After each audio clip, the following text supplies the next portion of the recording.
భరతుడి గురించి కూడా మనం చాలా తెలుసుకోవాల్సి ఉంది సార్. అధికార దృక్పథంపై అసలు ఆయనకున్న ఆలోచన ఏంటి? ఆ విధానాన్ని మనం ఎలా చూడొచ్చు?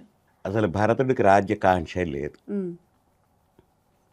వీళ్ళకి ఎవరికీ లేదమ్మా. హ్మ్. లక్ష్మణ భరత శత్రుఘ్నులు ఎవరికీ లేదు. కేవలం వారి తల్లి గారి మాటల కోసమే. నాన్న ఎట్లా హ్మ్. చెబితే అట్లా మనం నడుచుకోవాలి. హ్మ్. నాన్న తర్వాత అంతటి అన్నగారు. వాడు రాముడు. హ్మ్. ఆయన ఎట్లా ఉంటే మనం ఆయన అనుసరించాల్సిన వాళ్ళని. హ్మ్. అసలు అవతార లక్ష్యం కూడా అదేగా. హ్మ్. కాబట్టి అతనికేం రాజ్యకాంక్ష లేదు. హ్మ్. తర్వాత పట్టాభిషేకం ఏర్పాటు భిన్నమైన తర్వాత, చెదిరిపోయిన తర్వాత ఆ కేకయ దేశంలో ఉండేటటువంటి భరతుడిని సుమంత్రుడు భటులను పంపించి పిలిపిస్తాడు. హ్మ్. పిలిపించినప్పుడు కైకేయి అంతఃపురానికి వెళ్తాడు. కోరని రాజ్యంబు కోరితే నాకంచు, నేను నిన్ను కోరాను ఆ రాజ్యం ఇప్పించాము నాన్న చేతని. హ్మ్. అమ్మపై ఆగ్రహించి హ్మ్. వాళ్ళ అమ్మ మీద తిరగబడ్డాడు. హ్మ్. అసలు నువ్వు నీ తల్లి అని ఎట్ట చెప్పుకోవాలి?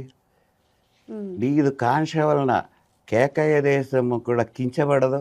హ్మ్. మా కేకయ దేశపు రాజు కుమార్తె కైకేయి అక్కడికి వెళ్ళి రాముణ్ణి అడవులకు పంపింది. అంతటి గొప్పవాడైన రాముణ్ణి, దశరథుడి పుత్రుడైన రాముణ్ణి. హ్మ్. నీ దేశంలో నీ పేరు చండాలంగా చెప్పుకోరమ్మా, హ్మ్. తక్కువగా చెప్పుకోరా. హ్మ్. ఇదేమన్నా ఇదే? అయినా నాన్న తర్వాత అన్నయ్య కదా పరిపాలించాలి. హ్మ్. నువ్వు నాకు రాజ్యం ఎట్లా అడుగుతావు? ఇది ధర్మమా? అది తల్లికే చెప్పినవాడు. హ్మ్. సరే, ఇక అన్నలేని రాజ్యం నాకెందుకు అనుకున్నాడు. హ్మ్. ఆ నంది గ్రామంలోనే అన్న ఏ విధంగా నార వస్త్రాలు కట్టుకుంటాడు అట్నే కట్టుకున్నాడు. హ్మ్. అన్న దగ్గరికి వెళ్ళాడు కదా హ్మ్. తీసుకొస్తానని. హ్మ్. వెళితే నేను రాకూడదురా అని చెప్పాడు కదా. అదిగాక వీళ్ళు అక్కడికి అరణ్యవాసానికి వెళ్ళినప్పుడు జనం వెంటనే వస్తున్నారు. అప్పుడు రాముడు అంటాడు, మీరు ఈ విధంగా వచ్చి నా పక్కన ఉంటే ఇది అరణ్యం ఎట్లా అవుతుందయ్యా? హ్మ్. ఇదే నగరాలైతే, హ్మ్. ఇది అరణ్యవాసం కాదు అని వీళ్ళందరికీ చెప్పి పంపించి, ఇంకా కొంతమంది అంటే రాత్రికి రాత్రి చెప్పకుండా వెళ్ళిపోయినారు. హ్మ్. వెళ్ళి పక్కకి వెళ్ళి అడవుల్లోకి వెళ్ళారు. హ్మ్. దండకారణ్యం అటు మునుల ఆశ్రమాలకు వెళ్ళారు. హ్మ్. ఆ వెళ్ళిన తర్వాత సుమంత్రుడు వచ్చిన తర్వాత ఈ వార్త చెబుతాడు. రాముడు దశరథుడు అడుగుతాడు, బిడ్డలు అట్టున్నారు, బాగానే వెళ్ళారు, దిగులు పడుతుంది చెబుతారు, సహజం కదా. హ్మ్. ఆ రాత్రి దశరథ మహారాజు చాలా బాధపడతాడు. హ్మ్. బిడ్డ లేడు, బిడ్డ అరణ్యాలకు వెళ్ళాడు. ఏంటి ఈ వైపరీత్యం ఏంటి? అంతకుముందు దానికి సంబంధించినటువంటి ఒక మునిశాపం అయినా ఈ వైపరీత్యం ఏమిటి బాధపడతాడు. హ్మ్. మంచి ప్రేమ అమ్మాయినంటే హ్మ్. ఆ అన్ననే అనుసరించి వీళ్ళందరూ కూడా మంచి మార్గంలోనే ఉన్నారు. రాముని యొక్క మార్గమే అన్నది. హ్మ్. హ్మ్. పరిపాలించలేదు కదా రాజ్యాన్ని అది ఎవరు? భరతుడు.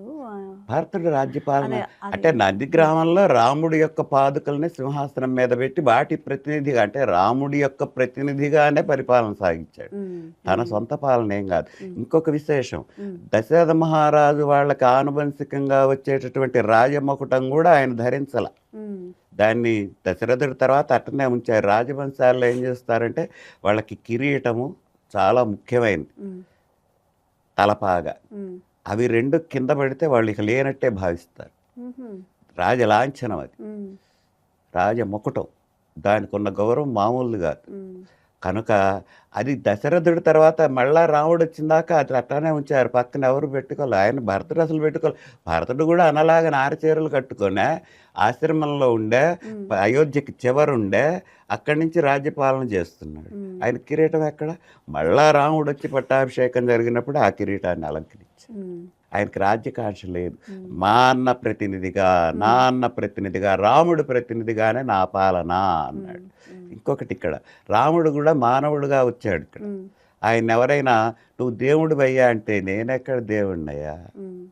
నేను దేవుడిని కాదు.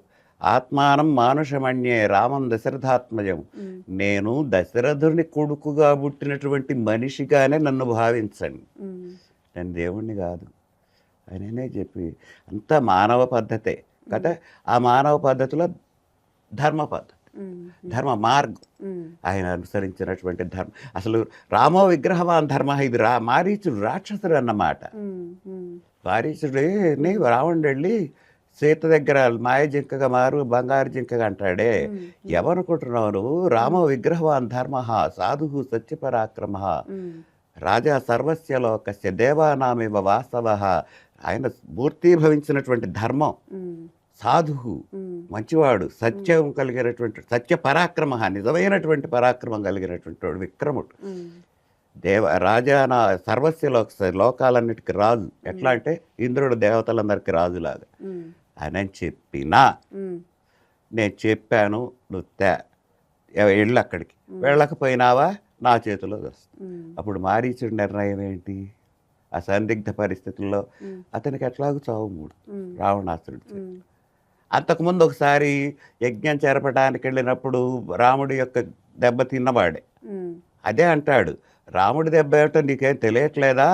అక్కడి నుంచి పరిగెత్తుకుంటూ వచ్చి మేము ఇక్కడ దాక్కున్నాం. ఆ యజ్ఞం అప్పటికి ఇంకా బాలరాముడు చిన్నవాడే. ఉమ్, ఇట్లాంటి ఇది పరిస్థితి, ఆయనతోటి నీకు అనవసరం, ఆ సీత జోలికి పోవాకంటే చెప్పాడు, నువ్వు పోతే పో, లేకపోతే నా చేతిలో, ఉమ్, నీ చేతిలో చచ్చి ఇట్లాంటి బాధలు పడే కంటే ఇంక ఏ లోకానికి పోతాము, ఆ మహాపుణ్యాత్ముడి చేతిలో మరణిస్తేనే మంచిది కదా ఉమ్, అని వెళ్ళి ఇంకగా మారి ఉమ్, మరణించడానికే ఇష్టపడ్డాడు. ఉమ్, ఇతను ప్రణాళిక వేశాడుగా, ఆ లక్ష్మణ ఆ సీత అని అరవాలని, అటు నేర్చి పాపం మరణించాడు. ఉమ్, ఉమ్, ఇక్కడ సీత అపోహపడ్డది, మీ అన్నకు ఆపద జరిగింది, నువ్వు వెళ్ళు అంటే, లక్ష్మణుడు నేను వెళ్ళనమ్మా, నిన్ను వదిలిపెట్టి, మా అన్న నిన్ను వదిలిపెట్టి వెళ్తే ఊరుకోడు అని చెప్పిన ఏం అపవాదేసి, ఉమ్, నువ్వేదో ఆశించి ఇక్కడికి వచ్చావు, ఉమ్, లేకపోతే నీ భార్యని, తర్వాత నీకు వచ్చే రాజ్యాన్ని వదిలిపెట్టుకొని ఎందుకు వస్తావు? నీకేదో ఒక ఆలోచన ఉంది మనసులో, ఉమ్, నీ అన్నకి ఏదైనా హాని జరిగితే ఇంకొక ఆలోచన ఉంది నీ మనసులో. ఆ అపవాదు భరించలేక వెళ్ళాడు. ఉమ్, వెళ్ళి ఇద్దరు ఎవరు లేకుండా పోయినారు. రావణాసురుడు ఒక సన్యాసి వేషంలో వచ్చి తీసుకెళ్ళి ఉమ్, కష్టాలు కోరి తెచ్చుకున్నాడు. ఉమ్.